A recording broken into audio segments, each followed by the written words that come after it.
ચાલો મિત્રો, આપણે રસોડાની અંદર આવી ગયા છીએ.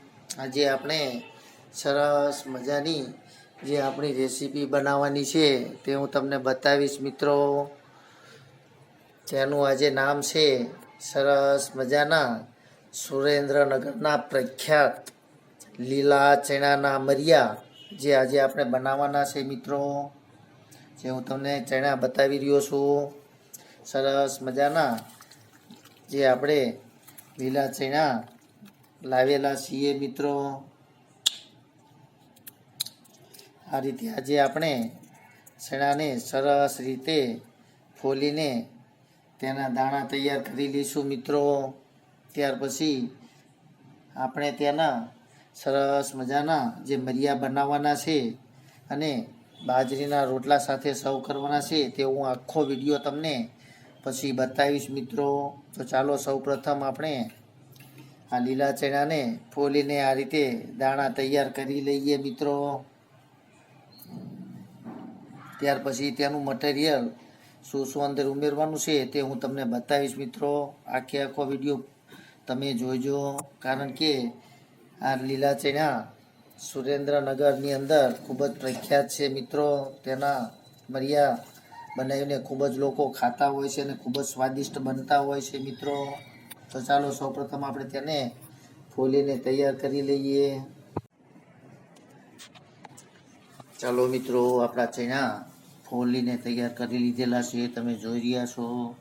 સરસ મજાના લીલા ચણા ફોલીને આપણે દાણા તૈયાર કરી લીધા છે.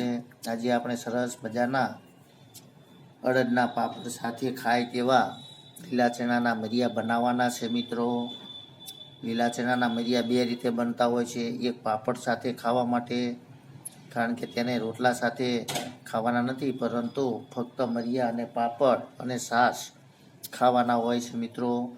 આપણે કોઈવાર રોટલાની સાથે ખાય તેવું પણ લીલા ચણાનું શાક પણ બનાવશું મિત્રો. અત્યારે આપણે લીલા ચણાના સરસ મજાના અડદના પાપડ સાથે ખાવા માટે મરિયા બનાવવાના છે મિત્રો. તેના માટે આપણે તમે જોઈ રહ્યા છો સરસ મજાના લીલા ચણાના દાણા લઈ લીધેલા છે, એટલે કે ફોલી લીધા છે. તેમાં નાક ઉમેરવા માટેનું મટીરિયલ એક રીંગણ લીધેલું છે, 2 સૂકા કાંદા છે, 1 લસણનો ગાંઠિયો છે, 1 ટામેટું છે, 2 તીખા મરચાં છે, થોડુંક આપણે એની અંદર ઉમેરવા માટે આપણી વાલી કોથમીર પણ છે મિત્રો. તો ચાલો હવે સૌપ્રથમ આપણે ચણાને પહેલાં બાફવા માટે મૂકી દઈએ મિત્રો. તમે પૂરેપૂરો વિડીયો જોજો, કારણ કે આજે આપણે ચણાના સરસ મજાના લીલા ચણાના મરિયા બનાવવાના છે. હવે આપણે જે લીલા ચણાના મરિયા બનાવવાના છે તેના માટે તમે જોઈ રહ્યા છો સરસ મજાના આપણા લીલા ચણા બફાઈ ગયા છે. આ રીતે આપણે કુકરની અંદર થોડુંક મીઠું નાખીને પહેલાં આપણે બાફી લઈશું મિત્રો, કારણ કે આપણે આ રસાવાળા નથી બનાવવાના. જો રસાવાળા બનાવવાના હોય રોટલા સાથે ખાવા માટે તો મીઠાવાળું પાણી પણ પછી વઘારમાં આપણે ઉમેરવાનું હોય છે, પરંતુ આ તો આપણે કોરા બનાવવાના છે પાપડ સાથે ખાવા માટે. એટલા માટે આપણે આની અંદર રસો કરવાનો નથી બહુ મિત્રો. તેમજ ચાલો તો હવે આપણે આ બફાણેલા લીલા ચણાને વઘાર માટે તૈયાર થઈ ગયા છે. તેનો વઘાર કરવા માટે આપણે 1 ટામેટું છીણી લીધું છે, તેમજ 1 કાંદો પણ છીણી લીધેલો છે, તેમજ 1 રીંગણને પણ શેકીને તેનો માવો બનાવી લીધેલો છે, તેમજ મરચાંનું પણ પેસ્ટ, આદુ અને મરચાંની પેસ્ટ પણ તૈયાર કરી લીધેલી છે. તો ચાલો મિત્રો, હવે આપણે તેનો સરસ રીતે લીલા મરિયાનો વઘાર કરી લઈએ.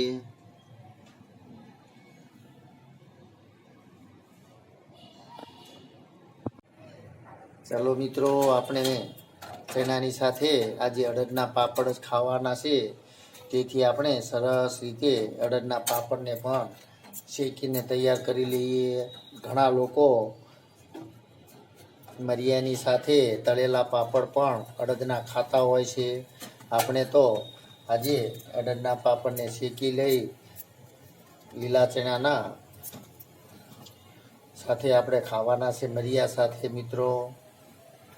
તો ચાલો હવે આપણે સરસ રીતે અડદના પાપડ આ રીતે તૈયાર કરી લીધા છે મિત્રો. તમે જોઈ રહ્યા છો જે આપણે સરસ રીતે શેકીને તૈયાર કરી લીધા છે. ચાલો તો હવે આપણે મરિયા પણ આપણા વઘાર તેનો કરી લઈએ, કારણ કે શેકીને આપણે તૈયાર કરી લીધેલા છે મિત્રો. ચાલો તો હવે વઘાર કરી લઈએ. ચાલો મિત્રો, આપણું તેલ આવી ગયું છે. તેની અંદર થોડીક રાઈ નાખીને હવે આપણે થોડીક 1 ચમચી હિંગ એટલે કે વઘાણી પણ ઉમેરી દઈએ. તમે ખાસ જોજો મિત્રો, મરિયાની અંદર વઘારનું મહત્ત્વ હોય છે. તેની અંદર થોડા ટમેટા તેમજ કાંદા તેમજ આપણું એક રીંગણ શેકેલું છે તે અને આદુ મરચાંની પેસ્ટ આપણે તેલની અંદર નાખીને હવે આપણે આને ધીમા તાપથી થોડીક વાર તેલની અંદર કકડવા દેવાનું છે, એટલે કે સડવા દેવાનું છે મિત્રો. કારણ કે આજે આપણે રસાવાળા ચણા બનાવવાના નથી, ફક્ત પાપડમાં ખાવા માટેના મરિયા બનાવવાના છે મિત્રો. આપણે ત્યાર પછી પણ એક પ્રોગ્રામ સરસ મજાનો બનાવવાના છે લીલા ચણાના શાકનો, જે આપણે બાજરાના રોટલા સાથે ખાઈ શકીએ તેવો. આજે તો ફક્ત અડદના પાપડ સાથે આપણે મરિયા ખાવાના છે મિત્રો.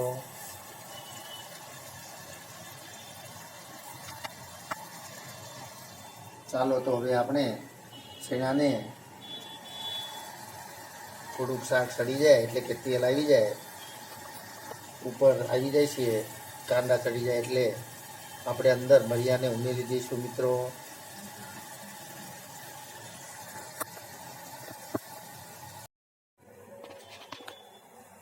ચાલો મિત્રો, તમે જોઈ રહ્યા છો આપણા કાંદાને જે વઘાર કરેલો હતો મરચાંનો, કાંદાનો, ટામેટાનો, તે સડી ગયું છે, કારણ કે તેલ ઉપર આવી ગયું છે. સરસ મજાનો આપણો વઘાર સડી ગયો છે. થોડું મીઠું નાખ્યું સ્વાદ પ્રમાણે, ત્યાર પછી થોડીક હળદર, થોડુંક ધાણા જીરું મિત્રો થોડુંક ચડિયાતું નાખવાનું છે. ત્યાર પછી આપણે જે લસણને અને મસાલાને ખાંડીને પલાળેલો હતો તે પણ ઉમેરવાનો છે મિત્રો.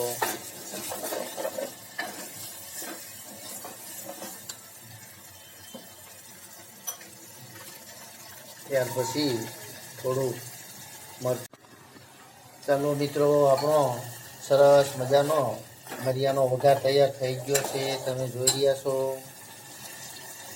ચાલો તો એની અંદર આપણે તૈયાર કરીને રાખેલો મસાલો ઉમેરી દઈએ. બાદિયાનો, લવિંગનો અને તીખાનો થોડો પાવડર પણ અંદર ઉમેરેલો છે મિત્રો. ત્યાર પછી આપણા જે બાફીને તૈયાર રાખેલા લીલા ચણાના મરિયા જે છે તે પણ અંદર ઉમેરી રહ્યા છીએ મિત્રો.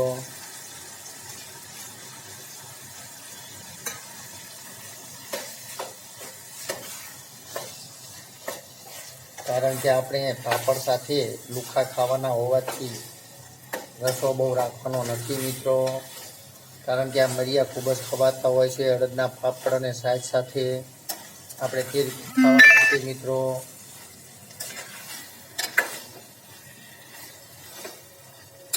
ચાલો એને હવે આપણે 1-2 મિનિટ સુધી રહેવા દઈશું. ત્યાર પછી આપણી વાલી કોથમીર અંદર ઉમેરી દઈશું મિત્રો.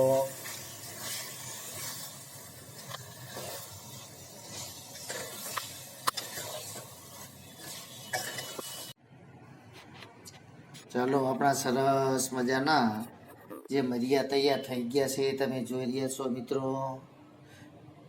આપણા લીલા ચણાના મરિયા સરસ મજાના તૈયાર થઈ ગયા છે. તો ચાલો હવે આપણે સરસ મજાની આપણી થાળી પણ તૈયાર કરી લઈએ. તમે જોઈ રહ્યા છો સરસ મજાના અડદના પાપડની સાથે ખાવા માટેના મરિયા તૈયાર થઈ ગયા છે લીલા ચણાના. તેની સાથે આપણે ફક્ત અડદના પાપડ સાથે જ ખાવાના છે મિત્રો.